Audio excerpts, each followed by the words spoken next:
sound good. Good. Hello, Albuquerque. Hi. I'm here. I'm excited to be here. I'm grateful to be here. I want to thank Rick Rennie and Debbie Johnson for their hard work to make this all happen. I'm very excited to share with you all some of what we've learned about entrepreneurship. You know, as I alluded to in this video, this little Kaufman sketchbook, these ideas that have fascinated me for more than 20 years now. Like, how do entrepreneurs do what they do? How do they recognize opportunities that the rest of us seem to overlook? How do they marshal the fortitude, the internal fortitude? How do they marshal the resources to transform a simple idea into some kind of sustainable endeavor? And another question that's intrigued me is, why do they keep coming from challenged circumstances? Like, seem to notice that entrepreneurs, quite often, they're coming from a challenge. And these are questions that have intrigued me for more than 20 years, and I've sought some answers that I'd like to share with you a little bit tonight. So, I want to start out with a fun fact. I found this research recently that's showing that 71% of American workers, U.S. workers, are not engaged in their work. 71% of American workers are not engaged in their work. So what do we mean by not engaged, right? This is Gallup's research. They lack motivation, less likely to invest discretionary efforts in organizational goals and outcomes. Now, the U.S. and Canada, we're the highest engagement at 71% not engaged. So at 29% of the population being engaged, we're the highest in the world. And it falls from there. Then it goes to Australia, New Zealand, and Latin America, and you get into Europe, and it's just, the number is 87% disengaged worldwide. What I can't understand is why people aren't freaking out about this. This is a colossal waste of human potential. And the way, you know, I'm going to round up or down one point to make the math easy to remember. The way this is described again, actually 20% of American workers are actively disengaged in their work, meaning they're paddling backwards. It's subversive. 50% are just not engaged. So that together makes the 71%. I'm rounding up and down one number. And 30% are engaged, right? So if there are 10 of us in a canoe, 2 of us are rowing backwards, 5 of us are flapping our paddles around in the water, and 3 of us are doing all the work, right? What I'll argue is that of that 30% that's actively engaged, there's a subset of that population that are hyper-engaged. And those are people that embrace entrepreneurial principles. So the case that I want to make tonight is how entrepreneurship can empower ordinary people, be it starting a business, be it in public-private sector, in a normal career path, and in starting a business. So, oops, that doesn't work. So, yeah, I read this book a few years ago when I started my company in 2007. I found this book written by Carl Schramm, who was then the CEO of Kaufman. And I read this book, and it really validated my ideas. And what he's talking about in the entrepreneurial imperative, like if we don't get this right, we're screwed, is to put it frankly. And what he's saying is, like, academia doesn't get it, big corporations don't get it, the government doesn't get it. And if we don't get it, we're going to become increasingly irrelevant on the world stage. And I'm here to tell you, I'm traveling around the world, giving lectures, interacting with government agencies and universities all over the world. Our secret sauce is out. We're going to get beat at our own game very quickly if we don't get this right. It truly is an entrepreneurial imperative. So as I said earlier, we don't really understand entrepreneurship. Like, how do they do what they do? Do they have some kind of mystical ability, or is there a method to the madness, right? And this is, the questions that are driving me. So there are some good reasons why we don't really understand entrepreneurship. As I said in the sketchbook, we spent the last 100 years focusing on management. And we know a lot about the inner workings of large established companies. We know how businesses are managed. and we essentially ignored the entrepreneurial process. I found this quote. There was a famous economist who was a contemporary of Schumpeter at the University of Chicago in the 1930s, and he declared that the entrepreneur's decision-making process was a scientifically unfathomable mystery. So I would like to unravel that mystery in about the next 15 minutes. So some people hear the word entrepreneur and that's what they think about, right? The word entrepreneur conjures the image of the Silicon Valley rock star. Some people hear the word entrepreneur and they think it means a small business owner on Main Street. Some people hear the word entrepreneur and they think it means an evil bastard, right? The entrepreneur, it sounds funny, but I see this in higher ed, right? That there's, generally speaking, there's agnostic to allergic to the concept of perception that entrepreneurs are people that just exploit others for their own personal gains. And there are good reasons for any of these perspectives, to be sure. There are good reasons for it. But I want to talk a little bit about how these perceptions influence our thinking about entrepreneurship and how they are sort of inhibiting our ability to teach and inspire and develop entrepreneurial culture. So the image of the high-growth entrepreneur leads to what I sort of tongue-in-cheek refer to as the plan and pitch method. And we see this at universities all over the United States. We see it in universities all over. I've been in Eastern Europe, all over Latin America. They're all trying to replicate Silicon Valley, right? And they're like, they're trying to find the students. They're encouraging. It's like the curriculum looks basically like this, right? There's a technology-centric bias, right? There's an emphasis so it attracts, like, the techies, right? The tech elite. Students are asked to come up with ideas. They have obvious high-growth potential, right? Uber, Snapchat, come up with something that's never been done before that's going to just take off all over the world. So write business plans, learn about in-depth market research, create financial projections, and do venture capital presentations. I'm mortified to see that in some universities the goal is to get funding for your idea. Like that's the goal of the semester or the course. That's like telling your kid, go to school so you can get an advance on your paycheck, right? It's insane. So, and I'm generalizing here, but we see this in universities quite a bit. Now, I want to be very clear. High-growth entrepreneurship is important. We need, high-growth companies, right? But I want to make a distinction between high-growth entrepreneur and high-impact entrepreneur. When a 17-year-old kid sells his iPhone after $30 million to Yahoo, it's all over social media. It's all over the headlines, right? Very high visibility. I would guess that a handful of people got rich, but it's not making any kind of significant contribution to society, to communities. It's not creating lots of jobs. It's not really a long-term sustainable play. A high-impact firm, by contrast, is a firm that is a company that's creating jobs and making an impact in the community. The SBA published research that's showing that high-impact firms reach their high-impact growth, their high-growth spurt, somewhere between year 17 and 25, depending on the firm size. So you can begin to see that there's sort of a get-rich-quick mentality that's happening. The Silicon Valley students are encouraged to come up with ideas, and they're taught, the ideas are like, they're not taught, but the implication is, or the assumption is, it's all about the idea, right? So the Silicon Valley narrative pollutes our thinking in a number of ways.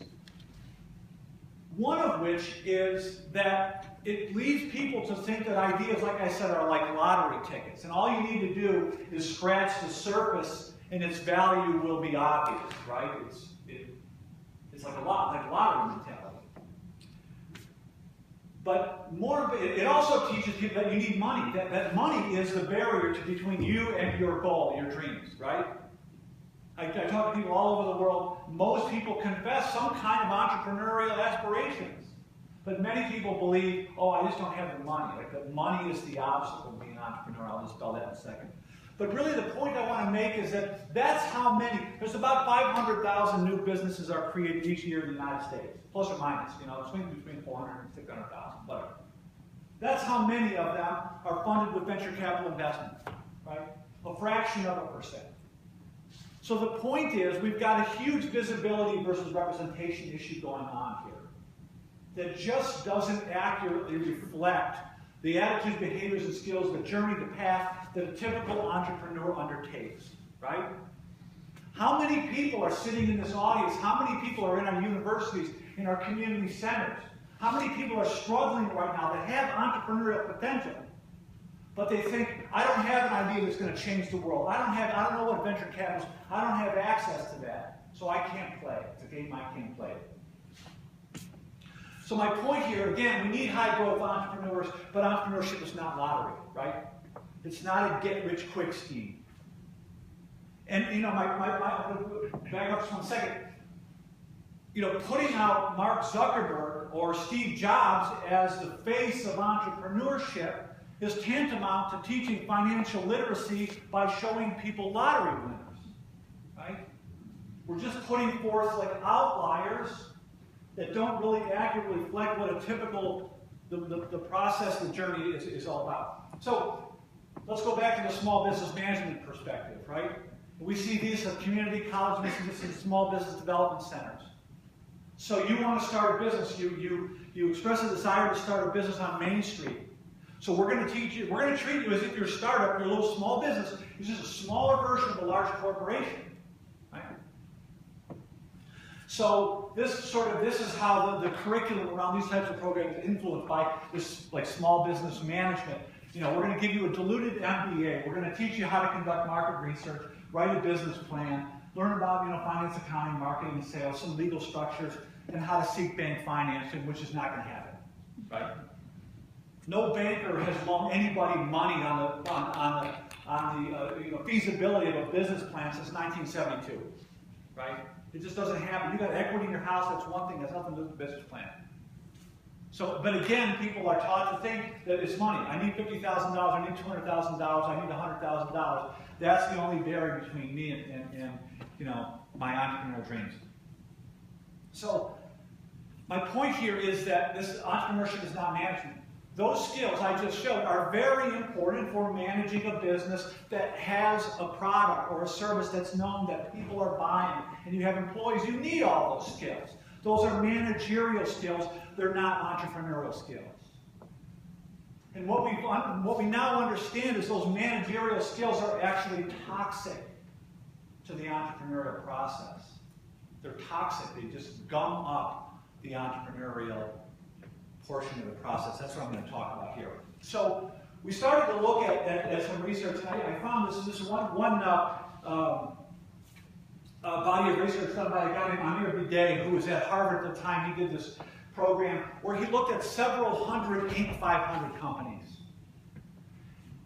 And what he found is that the carefully planned venture-backed startup is by far the exception, not the rule. And these are Inc. 500. This isn't Sally's Hair Salon or Joe's Lawnmower. These are Inc. 500 companies. Here are some of the companies that were included in his study, right? Walmart, Hewlett-Packard, Microsoft. So several hundred Inc. 500 companies. Here's what he found, right? Here's the entrepreneurial profile of a typical Inc. 500 startup. Ready? There's no intellectual property. There's nothing novel. They're doing something more that's already been done. There's no intellectual property, no big breakthrough, anything. The entrepreneurs themselves, those in the business school, cover your ears, they're not writing business plans, right? They're just not. They're back of an envelope, a bar napkin. They're not really doing informal planning. Nor are they doing formal research. Their research tends to be ad hoc, right? It's interaction, observation, experimentation. It's a gut feeling. It's something they see. They're not, analyzing the market and acting upon the market the way, people are taught in business schools. So here's where it starts to get a little bit freaky. That's the median startup capital used for an Inc. 500 company. It's $10,000. And it's not coming from investors. It's not coming from institutional investors. It's coming from credit cards, second mortgages, friends, fools, and family. Right? They're cobbling together a few $1,000s. Here's where this is about to get real freaky. The founders themselves have little or no experience in their chosen field. Little or no experience. 40% of the founders, 40%, have no experience whatsoever in their chosen field. Now, if you look at this for a moment, this seems to defy logic, right? This doesn't make any sense. This like turns gravity upside down. It defies common sense. Everything we thought we knew about business, right? It doesn't make any sense at all. And this is where we make what social psychologists call a fundamental attribution error. We can't explain this, so we just shrug our shoulders and toss it off to a scientifically unfathomable mystery that you were somehow born with that we can't explain. Right? And that's where the flaw in thinking is. So, the question is, when we looked at this research and said, you know, entrepreneurs, they're not writing business plans. They're not coming up with any revolutionary, obvious ideas.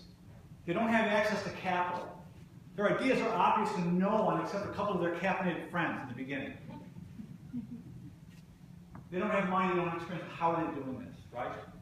One of the conclusions Bidet came to after his research, he said that even large, we seem to have forgotten that even large established companies have what he called humble improvised origins.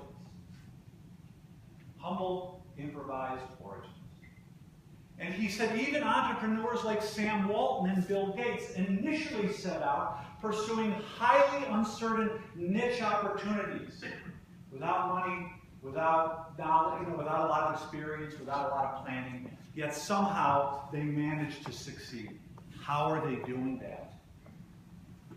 That's what we in our research with our partners at Kaufman, at the Cisco Entrepreneurship Institute in San Jose, we looked at this data and said, you know, there's no curriculum. Cisco Entrepreneur Institute hired us in 2008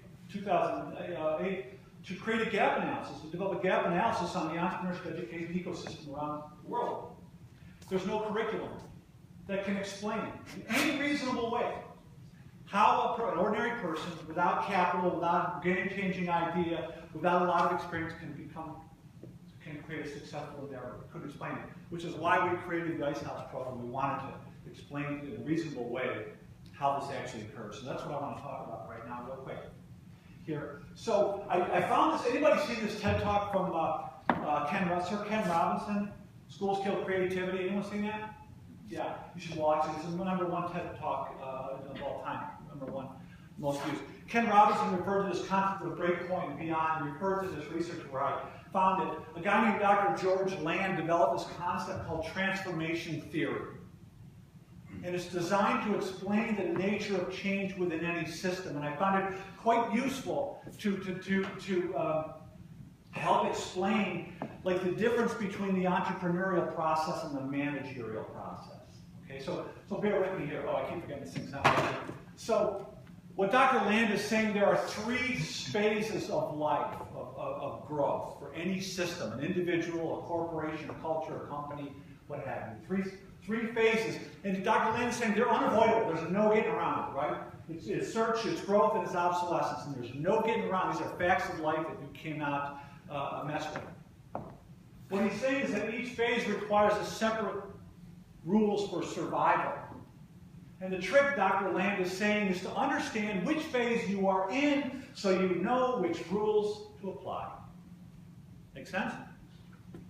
So, these little gold dots are called breakpoints. These are the moments in time when the rules for survival change. So in the first phase, in the search phase, the system is searching. And what is it searching for? It's searching for a connection with its environment. Right? And during the search process, it goes down because the organism or the entrepreneur is consuming more resources than she's generating. Right? That's why the line goes down. And she's searching for a connection with her environment. So I want to ask you, as humans, how do we connect with our environment? How do we do that? This is the great mystery of life. It's very simple. We do that by creating something useful for our fellow human being. Right? We go through 16 years at school. No one ever tells us that. Right? The assumption is, get this piece of paper, get this diploma, and someone else will tell you what to do, and they'll pay you for it. Right? Some really smart people at the top figured everything else out, and you just have to do what you're told, and they'll pay you for it. We all know the fabric of that sort of, agreement is worn quite thin. So I want to just pause here for a second, because this is where this definition of entrepreneurship, this is we're getting to the nucleus here, we're getting to the genesis, right? It's up to each of us as individuals to figure out how to create something useful. I don't care if you're a kid out in the corner working for $6 an hour making sandwiches at Subway. You can figure out how to make a better sandwich than that pizza you just made me. Right? This simple definition just broadens the conversation and includes everybody. That's my point. Right? When we realize this is the simple assumption that it's up to me to create something useful, that's the core assumption that wakes up the entrepreneurial mindset. It's my responsibility to create something useful for my fellow human being. We can lift people out of poverty with these ideas. We can empower our workforce with these ideas. Right? And we can also encourage the next generation to solve some of the biggest problems we have, some of the biggest challenges we have that we created. So let's assume this organism is searching, the entrepreneur is searching for the connection with the environment, right? We're figuring out how to create something useful. Right? We're figuring out how to create something useful. We're looking for a problem-solution fit. And it's a search process. It's an iterative experimental process. And let's say, so how do you, what does that process look like? What are the attitudes, behaviors, and skills required to search? Right? Before I get into that, here's something else we discovered very important. Why do entrepreneurs come from challenged backgrounds? Right? What we find out is the optimal environment, the situational or environmental circumstances that optimize the search process are lots of ambiguity and very limited resources, right? No rules, no one's in charge, and no one's coming to the rescue. And you got to make a house payment, right? The resource constraints and the ambiguity are actually essential ingredients to entrepreneurial activity, behavior, attitudes, behavior, and skills. So how do you search, right? Interaction, observation, experimentation, adaptation, naivete, right? That's how 16-year-old Bill Gates can see what the brain trust at IBM cannot. The naivete actually can be an advantage. Questioning, curiosity, creativity, critical thinking, problem solving, networking. Ladies and gentlemen, these are the skills that every educator on the planet is saying that every student will need to survive in the 21st century. These have been designated by the Harvard Graduate School of Education the 7 essential skills. The bottom of the question, curiosity, the 7 essential skills that every student will need to survive in the 21st century. Dr. Tony Wagner from the Harvard Graduate School of Education. So, networking, communication, it also requires commitment, right? The onus is on an individual or a few individuals, a small group, the responsibility, so it requires, it's existential in many cases, right? You can't just toss it off and blame it on somebody else. It's an internal locus of control. It requires commitment. So let's assume that the organism, the system, the entrepreneur finds the connection with her environment. How do we know she found the connection? Because people are buying whatever it is she's created that's useful, right? People rarely behave as we predict. People rarely behave as they say they'll behave. People don't even know why they behave the way they behave. So people can tell you this is a great idea. People can pat you on the back and encourage you until somebody opens their wallet and pays for it. That's the real scientific validation that what you've created is useful. And I don't mean your mother-in-law bought it because she feels sorry for you. I mean customers are coming back and people are buying whatever it is you're selling. That's how you know you've hit this first break point, right? You found a problem-solution fit. So at this point, once the break point, the rules for survival change. The search skills, and by the way, the search skills, what you don't see up there, doesn't say Stanford MBA, doesn't say computer science degree, doesn't say venture capital investment, large amounts of cash, or particular genius. It's basic search skills, right? Clayton Christensen, who teaches at the Harvard Business School, calls these discovery skills, right? They're just discovery skills. So, once the system finds the connection with its environment, the system essentially needs to stop searching and now begin to replicate what it found in phase one in order for the system to now grow. So this is about management, this is about execution, analysis, improvement, replication, planning, processes, efficiency. It's formulaic, requires policies and procedures in order for the system to grow. Makes sense, right? It also requires a workforce that will comply, that will adhere to the policies and procedures in order for the system to grow. Right? Here's the problem. I understand that. I'm the founder of a company with employees. I understand all these things. The problem is that it's all too often those policies and procedures are designed in Taylorism or one best way management practices of the 19th century. And they're designed to eliminate any possible contribution on behalf of the individual. If I wanted your opinion, I'd give it to you. Here's the script, here's the uniform, do what you're told. Right? Why are 71% of workers not engaged in their work? Because they don't have a voice, they don't have a say in what their day-to-day work looks like. So here's what's also happening. Now the system is growing, right? It's replicating what it found in phase one. It's growing, so the uncertainty is starting to come down and the access to resources going up.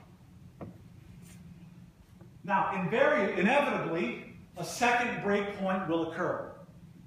And this is, what happens is you realize this break point is happening now because your system of growth is starting to slow. Anyone seen that happening in Albuquerque? Right? What we've been doing is not working. Right? And so we start to realize, like, uh-oh, the environment's changed. Something's changed. Because our system's not growing at the rate it was growing. Right? Now, how do we respond to that change? Right? That's the real question we should be asking ourselves. Because it's, all too often we respond to these changes with denial, right? La la la la la la. I don't want to hear about it, I don't want to know about it, right? We all have resisted the change, I get it, right? Sometimes the system has grown so it's arrogant, right? And it's got the assumption of complete knowledge. We're Kodak. We know everything there is to know about film. We're the big dog in the film industry. What is this digital nonsense? Right? And I'd like to point out if the arrogance and denial persist, the system will also perish. Right? As it Kodak. Ideally, the system will recognize that the environment has changed and begin a new S-curve. Right? So what Dr. Land is saying is that your life, the life of your organization, should actually just be a never-ending series of S-curves. Right? So that little gray line represents the beginning of the next S-curve. So in a perfect world, you recognize, uh-oh, environments change, time to switch it up. Right? So, but there's a little bit different now. The system has enjoyed this period of growth and now has access to lots of resources that it can use to reduce uncertainty. So the dynamic from the search phase is completely flipped. Lots of resources to reduce uncertainty. There's something else has changed. The system has enjoyed this period of growth, and it has grown. And it can no longer afford to pursue highly uncertain niche opportunities. It needs to make big, bold bets, right? Large-scale initiatives. And generally speaking, the attitudes, behaviors, and skills, this is about acquisitions, in-depth research, careful planning, detail-oriented analysis, known brand, known customers, there's established channels. They can look and analyze a market. You can see it. You can pull data, and you can say, this market exists, this opportunity exists. We can use our research, our resources. We have legions of managers and marketers and engineers and all kinds of professional people to work in concert to develop, execute, and measure a plan. And I'm generalizing again here, but that's generally how large organizations innovate. So here's what I really want to say about this. This is the water we've been swimming in for the last century. Has anyone seen the David Foster Wallace commencement speech about the fish? The two young fish swim up to the old fish. And the old fish says, "Good morning, fellas, how's the water?" The two young fish swim off, and they look at each other and say, "What the heck is water?" That's the water we've been swimming in for the last 100 years. And we've been swimming in it for so long we don't realize it. And our systems of education are still predicated on these phase 2 assumptions, right? And we're educated in a way, there's an assumption in the way we're being educated that you're going to work in a large organization, some smart people at the top have figured out the value proposition, and you're going to do what you're told. You're going to work within that system. Clayton Christensen calls those delivery skills, right? We're teaching delivery skills. We don't need delivery skills now, we need discovery skills. So my point is simply this.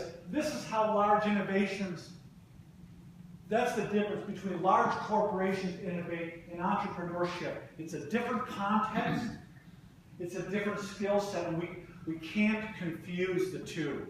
I want to go one step further. Entrepreneurship can simply be defined as a search process. That's it. The simple definition now becomes inclusive. You can apply these principles in your job tomorrow morning. You can start a company. You can solve problems in the private sector, the public sector, nonprofit sectors with these ideas. When you understand its search. When you understand that ideas rarely, if ever, arrive fully formed.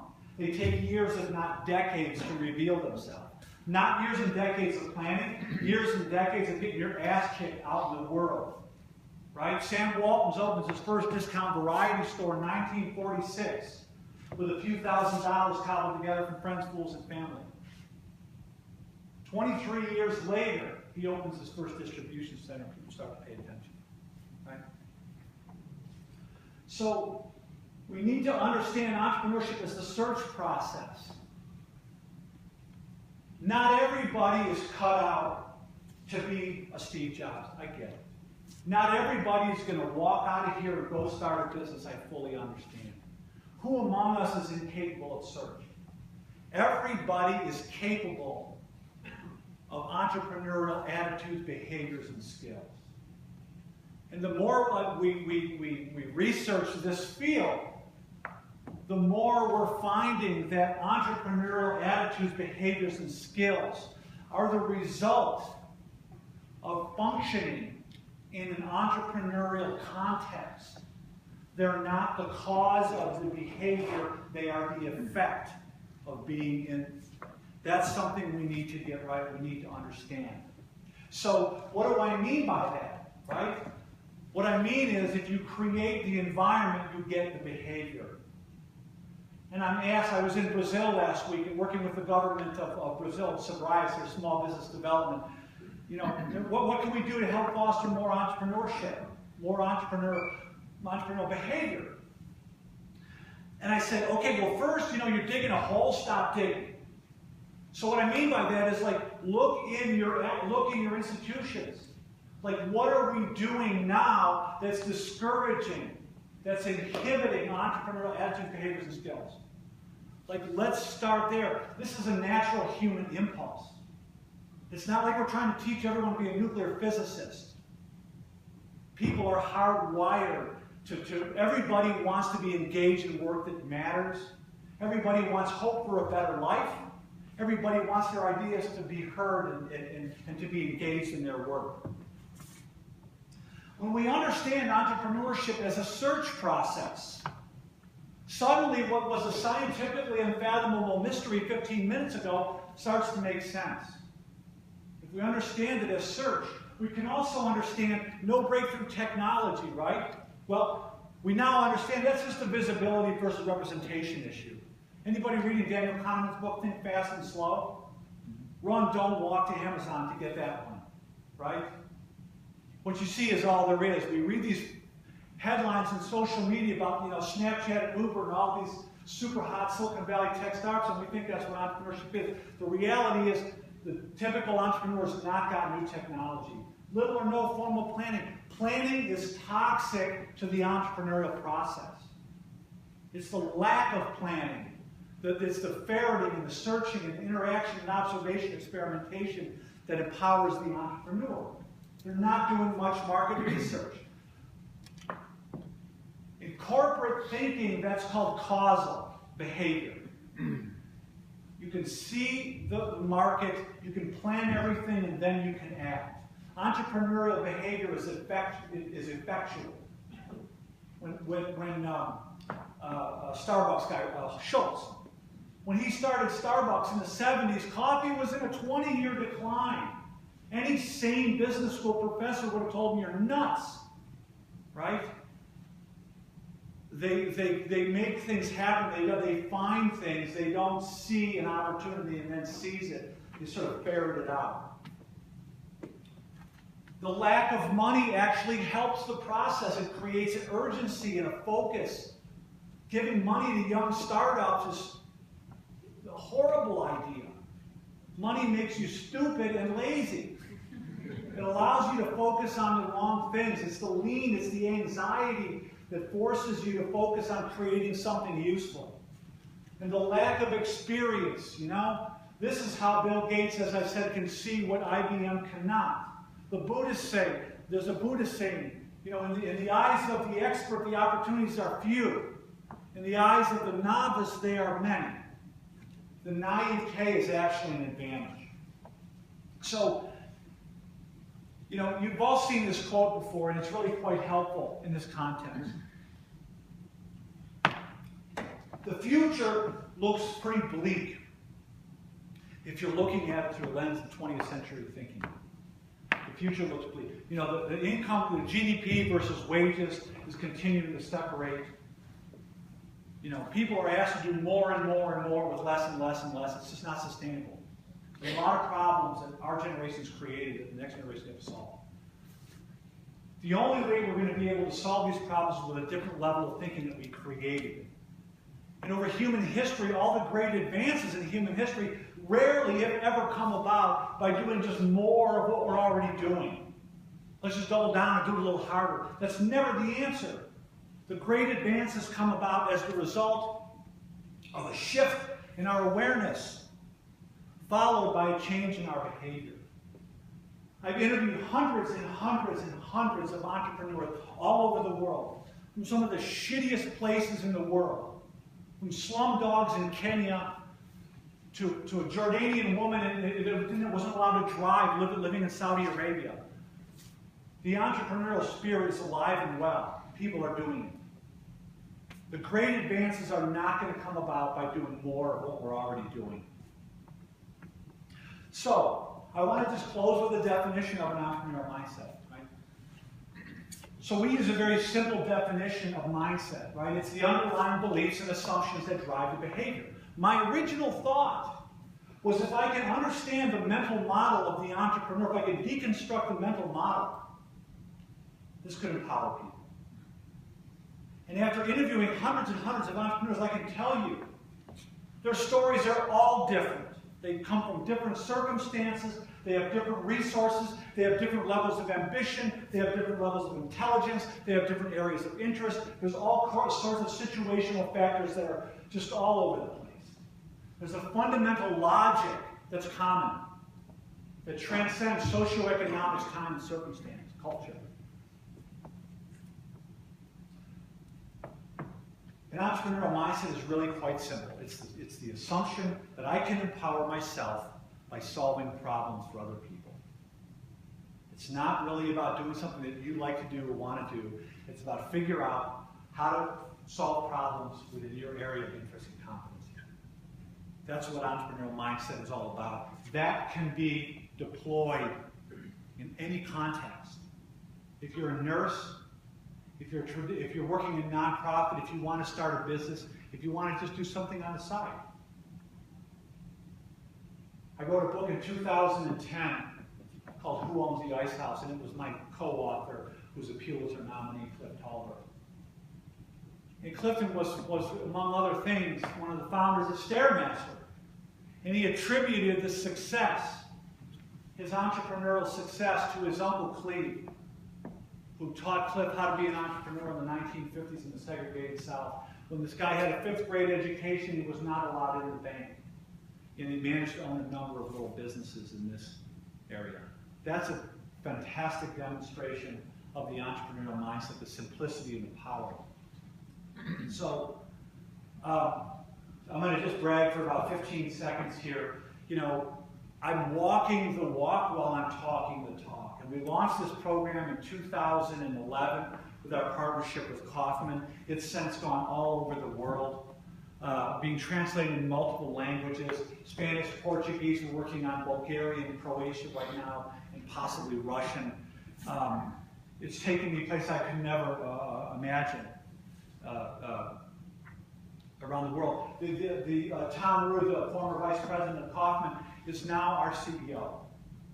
He left Kaufman to lead our organizations. Our company is taking off. Last summer, Tom was invited, last spring, Tom was invited in June to present the Ice House Entrepreneurship Program to the United Nations General Assembly in New York.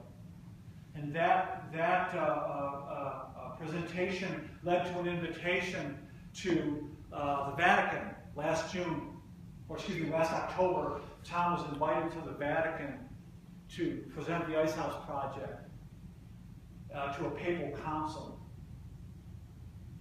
And when Tom was done talking about, explaining how this thing was designed and what it's designed to do, the leading member of this council, a woman, Tom said, this room's quiet, it's a very long table in the Vatican. And she paused for a moment, and she said, Mr. Rue, after listening to what you have to say, I'm thinking that it should be the opinion of the Vatican that an entrepreneurial mindset is a basic human right. That's really what it is. This is something that lives within all of us. It's not just in some of us, it's in all of us. When we create the right circumstances, we get the behavior.